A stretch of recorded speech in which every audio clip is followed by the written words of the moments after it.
계속해서 팔복에 관한 내용입니다. 우리가 지난 시간에 이어서 심령이 가난한 자다. 근데 오늘은 두 번째로 이 애통하는 자는 복이 있나니 위로를 받을 것이며, 그래서 애통하는 자에게 하나님의 위로라.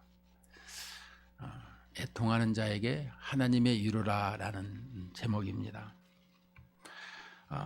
우리 심령에 이 심령이 가난하게 되면 자연적으로 따라오는 것이 이 애통인 것입니다. 우리는 애통을 얘기할 때에 이 애통은 슬픔을 말씀하고 있는 것입니다. 근데 이 슬픔이 있는 것을 우리는 볼 때에 뭐 슬픔이 뭐 그리 복이 있습니까? 우리는 이렇게 생각할 때가 많습니다. 저도 이 팔복에 관한 설교를 이렇게 듣고 자랐습니다.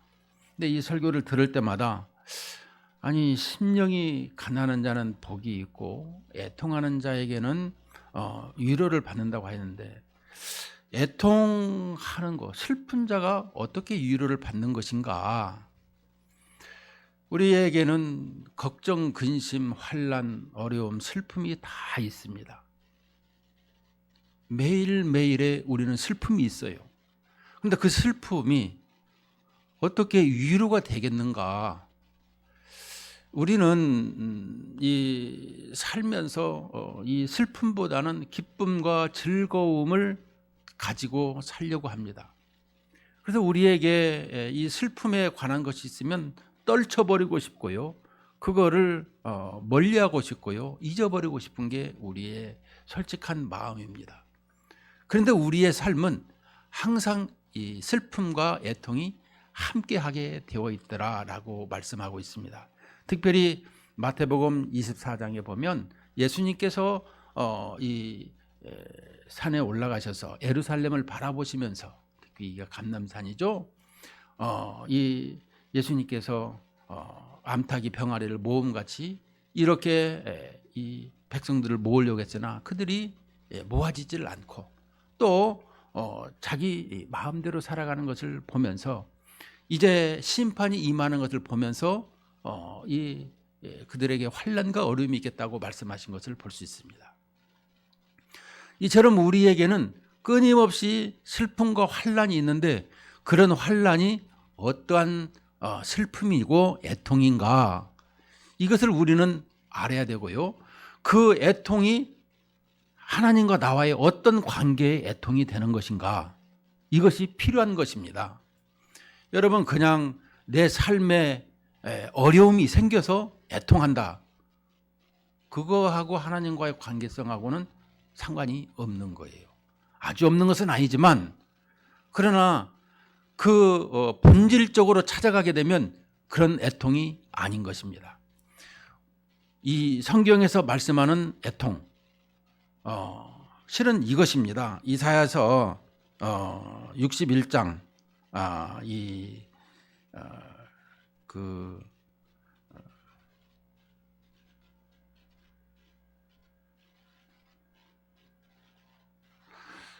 이사야서 61장 1절과 2절을 보면 예수님께서 이사야가 이렇게 하나님의 말씀을 받아서 기록했습니다.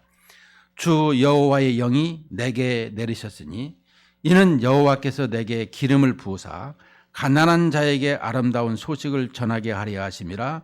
나를 보내사 마음이 상한 자를 고치며 포로된 자에게 자유를, 갇힌 자에게 노임을 선포하며 여호와의 은혜의 해와 우리 하나님의 보복의 날을 선포하며 모든 슬픈 자를 위로하되. 우리는 이사야가 이 남유다의 이 멸망을 바라보면서 이것을 기록하였더라라는 것을 우리는 알고 있습니다. 그런데 이 이사야에게 특별히 하나님께서 여호와의 영이 내게 내리셨으니, 우리는 성경을 읽을 적에 이 문자적으로 읽고 또 그 내면 속에 하나님의 영으로 말씀하신 것을 두 가지를 기억할 수 있어야 되는 거예요. 우리 마음에도 말과 뜻이 다르지 않습니까? 내가 말하는 것이 100% 마음의 액면가로 드리는 면이 있는 반면에 말 따로 행동 따로, 그러니까 내가 겉에 말하는 것과 속에 말하는 것은 다르더라. 이렇게 두 마음이 있는 것을 우리는 알 수가 있어요. 자, 그렇더라면 이사야에게 이 말씀을 하나님께서 말씀하셨는데 오늘 팔복에서 예수님께서 이 말씀을 인용하고 있는 것은 누가복음 4장 16절, 17절, 18절에서 이렇게 말씀합니다. 예수께서 그 자라신 곳 나사렛에 이르사 안식일에 늘 하시던 대로 회당에 들어가사 성경을 읽으려고 서심해 선지자 이사야의 글을 들이거늘 책을 펴서 이렇게 기록된 데를 찾으시니 곧 주의 성령이 내게 임하셨으니 이는 가난한 자에게 복음을 전하게 하시려고 내게 기름을 부으시고 나를 보내사 포로된 자에게 자유를 눈먼 자에게 다시 보게 함을 전파하며 눌린 자를 자유롭게 하고. 그러니까 지금 예수님께서 이 땅에 오셔서 이제 이 회당에 들어가셔서 이 하나님의 말씀을 증거하는데 이사야서 61장 1절과 2절 이 부분을 찾으셨다라는 거예요. 그리고 그곳에도 찾아서 말씀을 읽는데 주의 성령이 내게 임하셨으니, 그러니까 이사야에게도 주의 영이 내게 내리셨으니 이 말씀과 동일하게 예수님이 이 말씀을 성취하시는 분으로서 말씀하고 계신다. 이것을 말씀하고 있는 거예요. 그러면서 당시 이사야에게 내리신 하나님의 영이 뭐죠? 바벨론으로 끌려가서 70년 동안의 포로 생활을 하는데 그들에게 자유가 없고 고통과 억압과 이 말할 수 없는 이런 환난과 고통으로 살아가더라라는 것입니다. 그런데 그 70년간 살이하면서 나에게 있어서 우리 민족에게 있어서 해방되는 이런 고국으로 돌아가는 일에 있어서 우리는 아무것도 할 수가 없다. 우리에게 메시아가 있고 그 누군가 와서 우리를 건져내 주셔야 합니다. 라고 하는 것을 말씀하고 있는 거예요. 그러니까 이사야서 61장 1절 2절에 다시 보면 주 여호와의 영이 내게 내리셨으니 이는 여호와께서 내게 기름을 부으사, 이 기름을 붓는다라는 것은 이 직분을 감당하고 그 직분에게 직분과 능력을 동시에 주시는 것을 말씀하고 있습니다. 그것을 기름을 부으사 가난한 자에게 아름다운 소식을 전하게 하려 하심이라. 아름다운 소식이 뭐예요? 구원의 소식이죠. 또 마음이 상한 자를 고치고 또 포로된 자에게 자유를, 갇힌 자에게 노임을 선포하며 여호와의 은혜의 해와 하나님의 보복의 날을 선포하며 모든 슬픈 자를 위로하되. 이렇게 70년 동안에 있는 모든 그 이스라엘 백성들에게 이제 너희들에게 이런 날이 있을 것이다 라고 말씀을 해주시는 것입니다. 그런데 그 말씀을 예수님께서 이 땅에 오셔서 이 나사렛의 이 안식일의 회당에 들어가셔서 이 이사야 글을 이제 펴서 기록된 데를 찾으시고 성령이 내게 임하셨으니 가난한 자에게 복음을 전하게 하시려고. 자, 가난한 자에게, 우리는 가난한이라고 뭐예요? 궁핍하고 아주 피골이 상접한 이런 모습을 우리는 연상하게 됩니다. 그런데 그 가난에다가 마태는 앞에 이 심령이 가난한 것으로, 누가에서는 누가복음 6장 20절부터 보게 되면 그냥 가난한 자에게 이렇게 말씀하고 있는데, 이방인들에게 있어서 가난한 자, 궁핍하고 아주 먹을 것이 없는 이런 핍절한 상태를 그들에게 예수님이 오셨다라고 설명해 주고 있는데, 특별히 마태는 자기 유대 민족, 이스라엘 민족에게 이 부분을 더욱더 강조하고 있습니다. 심령이 가난한 자에게 더 큰 것을 설명해 주고 있는 것입니다. 그러면서 그 가난한 자에게 복음을 전하게 하시려고, 지난번에 복음을 얘기했어요. 복음이 우리가 좀 알아야 될 것은 예수님을 알 수 있는데요. 그냥 예수님을 쉽게 표현하는 것은 초등학생들이 예수님 복음이 뭐예요? 그러면 예수님입니다. 이렇게 말하지만 적어도 교회 성도의 장로요, 반주자요, 권사, 집사 정도 된다라면 그리스도의 인격과 그리스도의 사역을 설명하고 있습니다 라고 하는 것을 말씀할 수 있어야 돼요. 왜냐 그러면 그리스도의 인격은 온 인류를 사랑하는 것을 설명해 줄 뿐만 아니라 그 사역에 자기 자신, 예수님의 자신을 내놓고 십자가로 그 사랑을 확증하시는 것을 설명해 주고 있는 거예요. 이 복음을 전하게 하시려고 내게 기름을 부으사 나를 부으시고 기름을 부으시고 나를 보내사 포로된 자에게 자유를 눈먼 자에게 다시 보게 함을 전파하며 눌린 자를 자유롭게 하고. 그러니까 우리에게 자유가 무엇이냐? 자유는요, 우리 심령이 자유함을 얻어야 되는 것입니다. 나에게 늘 무언가 자꾸 옥조이고 또 그것을 이렇게 코너로 밀어넣는 것은 그것은 이 자유로운 생활이 아닌 것입니다. 예수를 믿고 예수 안에 사는 사람들은 예수님께서 그 모든 어둠과 흑암의 권세를 다 물리쳐 주시고 있더라라고 설명을 해 주고 있는 것입니다. 자, 그렇더라면 오늘 팔복에서 예수님께서 이렇게 가난과 애통에 대해서 강조하고 있는데, 특별히 이 애통에 대한 것, 우리에게 있어서 의와 거룩함과 파산맞은 존재라라는 것을 내가 깨닫는다라는 거예요. 다시 말씀드리면 신학적인 내용은 아까 이사야 선지자에서 이사야의 61장에서 말씀한 것처럼 포로가 된 상태에서 나를 구원할 자가 누구냐. 물론 이스라엘은 70년 후에 고국으로 돌아왔습니다.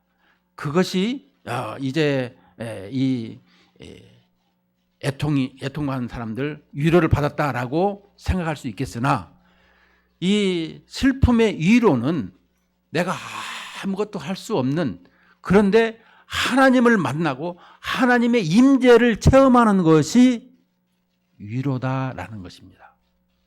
뭐라고요? 하나님을 만나는 그 삶이 위로를 받는다라는 것입니다. 여러분, 우리가 이 살면서 금전 때문에 어려움이 오는 경우가 있으나 생명의 경각에 달렸을 적에 그 위로는 어떠한 위로일까요? 먹고 마시고 돈이요, 그거 다 필요 없는 거예요. 내 생명을 살려줄 수 있고 나와 함께 할 수 있는 그 위로, 그것이 가장 내 삶에 절박하더라라는 것을 우리는 알 수가 있는 것입니다. 그러므로 오늘 우리에게 주시는 이 애통하는 자는 복이 있나니 그들이 위로를 받는다라는 것은 주님 때문에 내가 살아갈 수밖에는 없다. 주님을 의지하지 않고는 살아갈 수가 없는 삶이다. 이렇게 슬픔으로 가득 차는 이러한 모습을 가지고 있는 자를 설명해 주고 있습니다.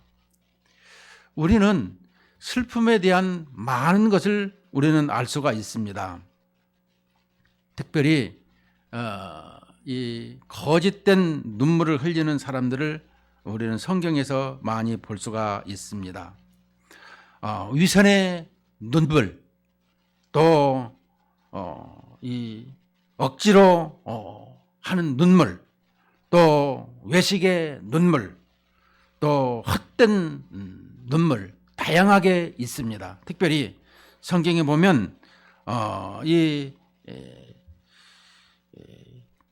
부적절한 애통이 있었죠.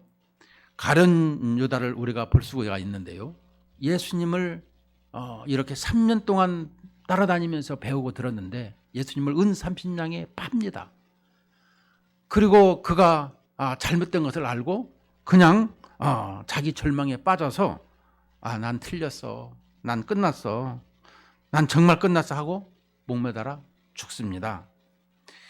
마태복음 27장 3절에서 5절에 보면 그때 예수를 판 유다가 그의 정죄됨을 보고 스스로 뉘우쳐 그 은 30을 대제사장들과 장로들에게 도로 갖다 주며 이르되 내가 무죄한 죄를 팔고 죄를 범하였도다 하니 그들이 이르되 이것이 우리에게 무슨 상관이냐 내가 당하라 하거늘 유다가 은을 성소에 던져놓고 물러가서 스스로 목매어 죽은지라. 이렇게 절망 가운데 이 잘못된 이런 애통으로 살아가는 사람이 있더라는 것입니다.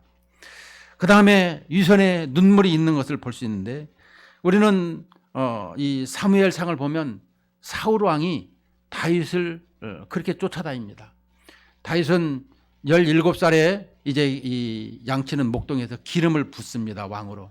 그런데 30살의 왕이 되기까지 13년 동안을 아주 괴로움을 당하는데 누구한테 당하냐? 바로 이 사울 왕에게 당하는 것입니다. 일약 그 양치는 데에서 왕 삼아주는 데 있어서 하나님께서 어떻게 하시죠? 전쟁에 나가서 골리앗과의 싸움에서 이기게 하죠. 그래서 백성들의 이렇게 신임을 받고 또 이 사울 이 왕이요 또 많은 지도자들에게 이제 인정을 받는 이런 것으로 하나님께서 이끌어 주신 것입니다. 그런데 자기 아들 요나단이 왕이 되어야 된다고 생각한 이 사울 왕은 그때부터 다윗을 죽이려고 달마다 쫓아다닙니다. 엥게디 동굴이요. 그래놓고도 이 옷가락 벤 것으로 말미암아 가슴 아팠는데도 이렇게 잘못했다고 시인하면서도 후회의 눈물을 흘리면서도 또다시 반복하는 모습.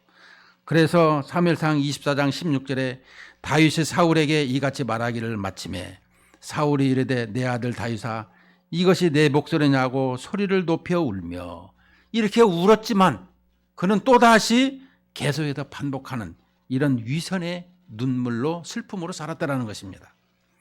그 다음에 억지 애통이 있습니다. 가인이 아벨을 죽이고 내 죄가가 너무 중하오니 창세기 4장 13절에 보면 가인이 여호와께 아뢰되 내 죄벌이 지기가 너무 무거우니라. 아니 동생을 죽였으면 살인한 자는 살인으로 이 구약에서는 이렇게 하게 되는데 이 아벨을 죽이고 나서 죄가가 너무 무겁다 이렇게 과장을 하고 있습니다. 우리는 슬픔이 어떤 감정이 이렇게 자꾸 속이고 있는 것을 볼 수가 있습니다.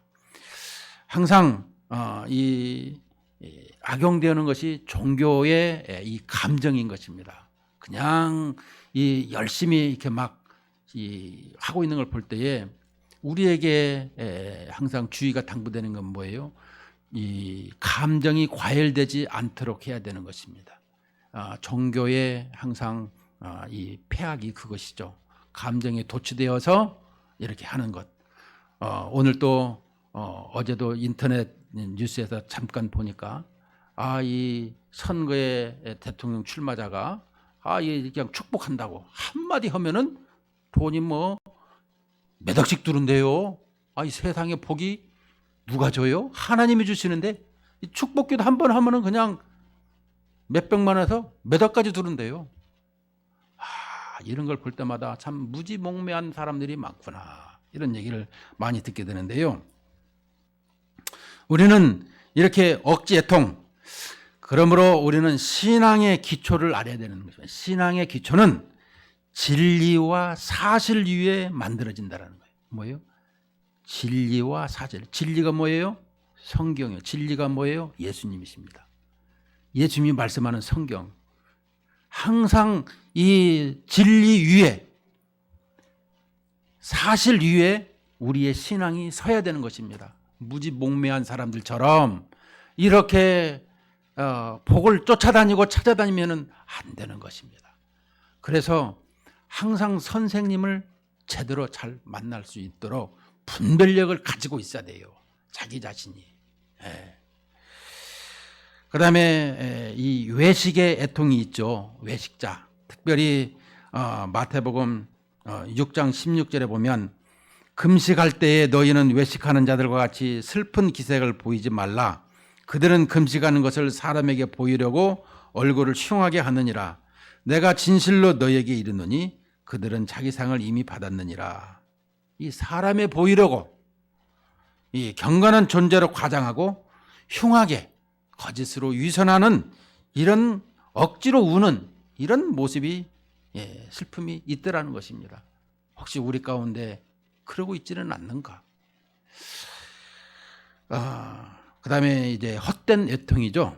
이것은 있으나 마나인데 예를 든다라면 이 동생과 형이 함께 과자를 먹을 때 형이 동생의 과자를 빼서 자기 방에 들어가서 먹고 있을 때 이 동생은 뭐예요? 그 과자 빼앗긴 것 때문에 이렇게 우는 모습, 이런 눈물은 헛된 눈물이더라. 그래서 이 우리에게 예수님께서 복되도다 애통하는 자여 위로를 받을 것이다. 이 말씀 우리가 헬라어 말로 파라클레토스, 이 파라는 옆에 이 클레토스 이것을 말씀하고 있는데요. 위로자에 대해서 우리는 이 위로를 늘상 하나님께서 해 주셔야 된다라는 것입니다. 우리는 이 본문 말고도 고린도후서에 보면 이 놀라운 위로에 대해서 또 나오는 말씀이 있습니다만, 오늘 본문에 대해서는 우리가 착실하게 볼 적에 이 물리적인 위로가 아니라 하나님의 이 체험으로 말미암아 받아지는 위로. 우리는 이 힘들 적에 어떻게 돈을 주면서 위로해주고 또 다독이면서 위로해주고 이런 모습이 있잖아요. 그러나 우리에게 진실한 위로는 하나님께서 나와 함께 하실 때에 그 위로는 참 위로가 되더라, 이렇게 설명을 해주고 있습니다. 왜냐고요? 하나님은 생명의 창조자이시기 때문에 그러는 것입니다. 그리고 우리를 위해서, 나를 위해서 십자가를 지신 그 예수님, 늘 우리를 이렇게 사랑으로 보듬어 주신 예수님, 나아가서 십자가에 죽으시고 승천하셔서 보혜사 성령님을 보내서 우리의 마음속에 늘 함께 하시는 하나님, 우리는 성령님이라고도 하지만 주의 영이라고 하고 예수의 영이라고도 하는 것입니다. 갈라디아서는 예수의 영이라고도 하죠.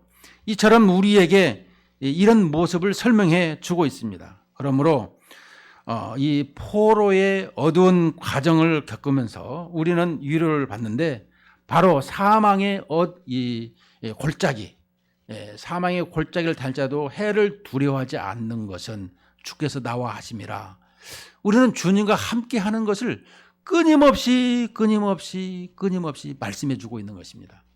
그런데도 우리는 주님을 멀리 주님이 함께 계시면 불편해요, 이런 생각을 가지는 것이 죄인 것입니다. 주님을 끊고자 하는 것이 죄예요. 그러므로 우리는 이 주님과 함께하는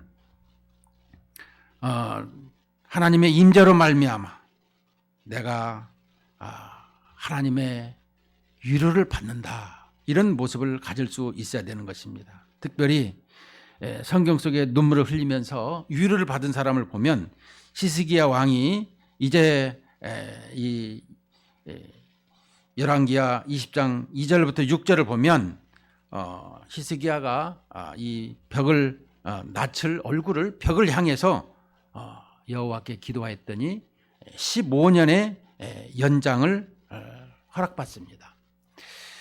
무엇이겠습니까? 그가 심히 통곡하더라, 이렇게 말씀하고 있습니다. 여호와여 구하오니 내가 진실과 전심으로 주 앞에 행하며 주께서 보시기에 선하게 행한 것을 기억하옵소서 하고 히스기야가 심히 통곡하더라. 그때에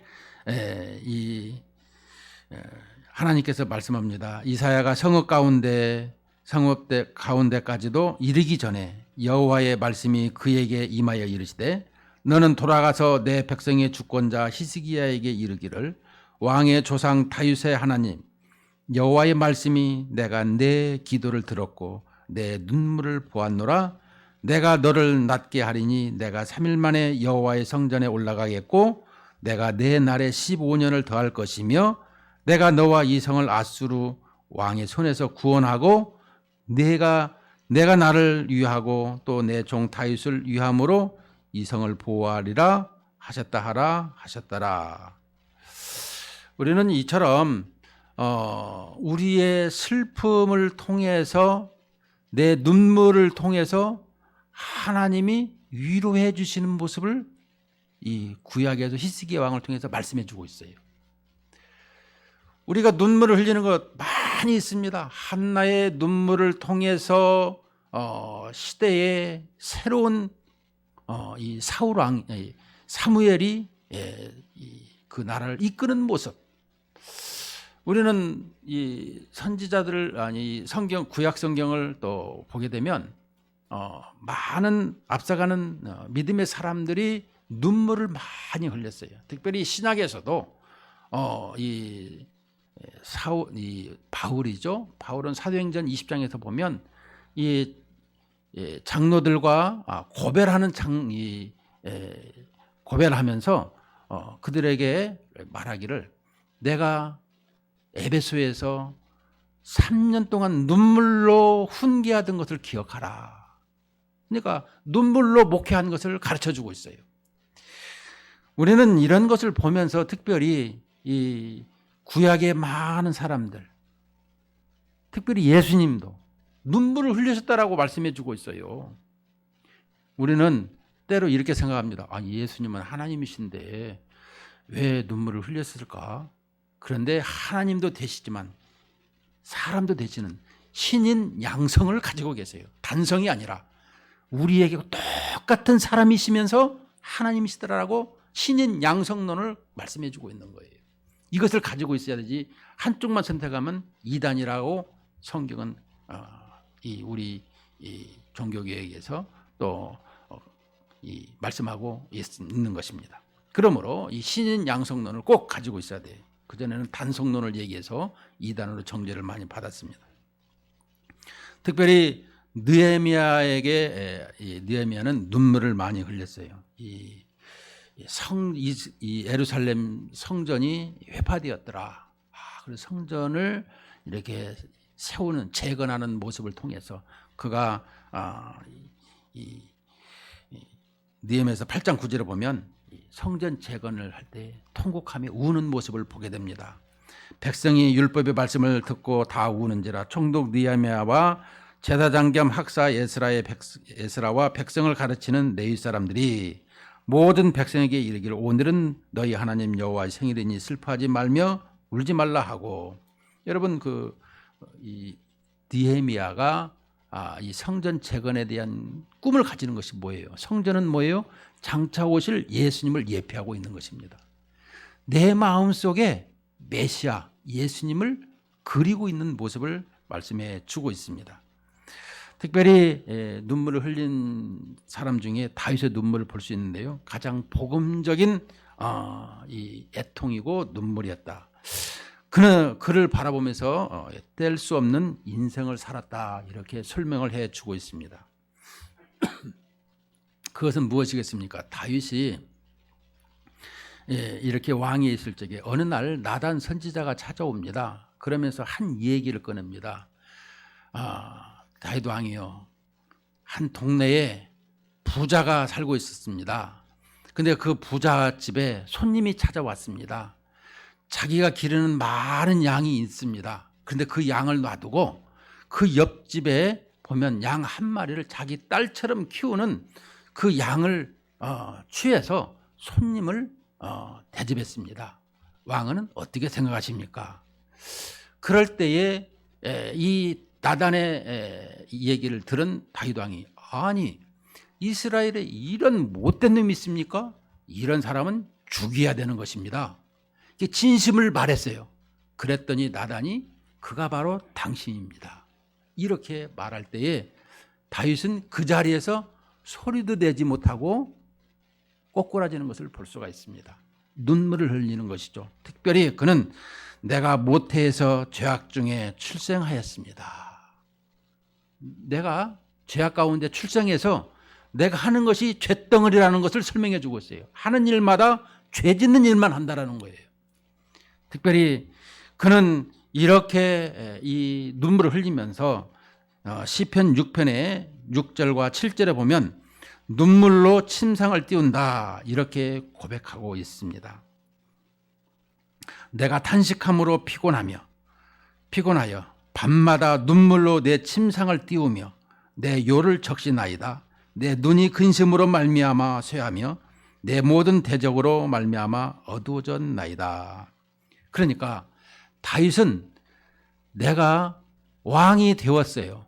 하나님께서 이 어릴 적에 양을 칠 적에 늘상 악기를 사용하고 음악을 사랑하고 또 노래를 사랑했던 그가, 하나님을 늘 노래했던 그가 이렇게 죄를 범하는 것을 보면서 내가 하나님 앞에 나아갈 수가 없는 존재요, 비참하구나. 그래서 나에게 메시아가, 그리스도가 꼭 필요하다라고 하면서 이렇게 주님을 간구하는 모습을 보게 되는 것입니다. 그러니까 우리는 내 힘으로는 스스로는 아무것도 할 수가 없더라. 그래서 솔로몬 왕이 되었어도 헛되다라는 말씀을 하고 있는 것입니다. 우리가 하는 것은 죄덩어리고 죄악 가운데 뒹구고 먹고 마시는 것밖에는 없는 것입니다. 그러나 그것을 이길 수 있는 것은 무엇이냐? 주님과 함께 있을 적에 주님의 생각을 가득 차고 주님의 일을 행할 때에 그 죄가 틈타지를 못하고 있는 것이죠. 그러나 주님을 멀리하는 순간부터 죄가 음습해 들어오면서 나를 자꾸 이렇게 죄를 지게 만드는 것이죠. 그래서 로마서 7장에 보게 되면 이제 사도 바울이 고백하잖아요. 오호라 나는 곤고한 사람이로다. 내 마음속에 또 다른 사람이 살고 있어서 나를 자꾸 이렇게 괴롭히고 있다. 이렇게 고백을 하지 않습니까? 자, 그렇다면 우리 신앙생활에도 이렇게 내 속에 또 다른 내가 자꾸 죄를 짓게 만든다는 거예요. 한 마음으로는 하나님의 법을, 한 마음으로는 죄의 법을 사랑하는 동시에 이런 모습을 가지고 있다는 거예요. 오늘 우리에게 있어서 이 예수님께서 팔복으로 말씀하시는 것이 뭐겠습니까? 바로 나는 그리스도가 필요합니다. 나는 메시아가 필요합니다. 나는 중보자가 필요합니다. 여러분, 우리 교단에서는 중보자에 대해서 아주 중요하게 생각합니다. 중보 기도합시다. 중보 기도 지킴이 이렇게 등등 얘기하는데, 우리 합동교단에서는 중보자는 오직 예수 그리스도 한 분만 계시는 것으로 나가서 우리가 중보라는 기도를 이렇게 사용하는 것을 금하고 있어요. 이 부분에 대해서. 그런데 우리는 그냥 편하게 중보 기도, 중보자 이렇게 얘기할 때가 사용하고 있는데, 어찌됐든지 간에 우리는 그것을 기억한다라면 중보자는 예수님을 기억하셔야 되고요. 또 그 중보자를 내가 꼭 필요하다는 것을 이제 알게 되었다는 것입니다. 내 안에는 의가 없고 내 안에는 거룩함이 없고 오직 주님이 필요합니다. 오늘 예수님께서 이 팔복에 대한 말씀을 하시면서 이 제자들에게 이 입을 열어서 가르치는 것, 애통하는 자에게 복이 있나니 그들이 위로를 받을 것임이라. 여러분, 위로. 요즘 결론적으로 말씀드리면 바이러스가 창궐하고 이제 바이러스를 함께 살아야 되는 이런 모습, 특별히 우리를 불안하게 이제 살아가게 하고 있습니다. 매일 10만 명의 확진자가 나오는 이런 상황, 나는 걸리면 어떡하는가, 이런 불안함과 또 이런 슬픔, 이런 애통, 이런 것이 있습니다. 우리는 애통을 할 적마다 이런 자기 삶에 힘든 사람이 있습니다. 이 말씀은 뭐냐? 애통은 유통기한이 없더라라는 것입니다. 유통기한은 타자가 정하는 것이 아니라는 것입니다. 슬픔과 고통은 항상 본인 외에 아무도 모르기 때문에 그 본인이 슬픔과 애통을 결정하는 것입니다. 우리는 유통기한이 없는 애통하는 자로 살아야 하는 것입니다. 우리는 예수님께서 이 요한복음 11장에 보면 나사렛 무덤에 가서 눈물을 흘리고 있는 모습을 봅니다. 그럴 때 옆에 있던 사람들이 보라, 예수님이 얼마나 그를 사랑하였는가. 그런데 우리는 우리 민족의 역사를 보면서 특별히 5.18이라든가 또 지나온 여러 가지 이 사건, 세월호 사건이라든가 또 군부대나 여러 가지에서 이렇게 많은 슬픔을 당한 사람들이 있습니다. 근데 그런 사람들에게 좀 이제는 그만 좀 했으면 좋겠다. 자꾸 그것을 우려먹냐. 이렇게까지 말씀하는 것을 들을 때에 우리는 본인 외에는 아무도 모른다라는 거예요. 이 애통이 타자가 정하는 것이 아니라는 거예요. 그런데도 우리는 자기 마음대로 말할 때가 많이 있습니다. 요한계시록 21장의 4절에 보면 모든 눈물을 그 눈에서 닦아주시니 다시는 사망이 없고 애통하는 것이나 곡하는 것이나 아픈 것이 다시 있지 아니하리니 처음 것들이 다 지나갔습니다. 자, 오늘 우리에게 결론적인 말씀이 그것입니다. 우리 주님께서 우리를 눈물을 닦아주신더라 이런 말씀을 하고 있는 것입니다. 내가 애통하는 것, 내가 슬픔을 겪는 것, 타자가 정하는 것이 아니라 본인만이 알고 있는 것을 우리 주님은 알고 눈물을 닦아주실 때 위로를 받는다는 것입니다.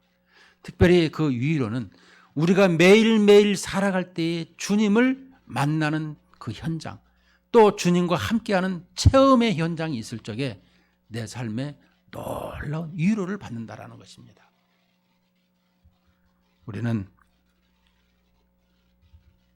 나부터 슬픔이 가득한 자요, 그래서 저를 긍휼히 여겨 주시옵소서. 창조자 하나님, 임마누엘 되신 예수님, 보혜사 성령님의 임재를 경험하는 복을 주시옵소서. 이 은혜가 한 주간도 승리하시기를 예수님의 이름으로 축원을 드립니다.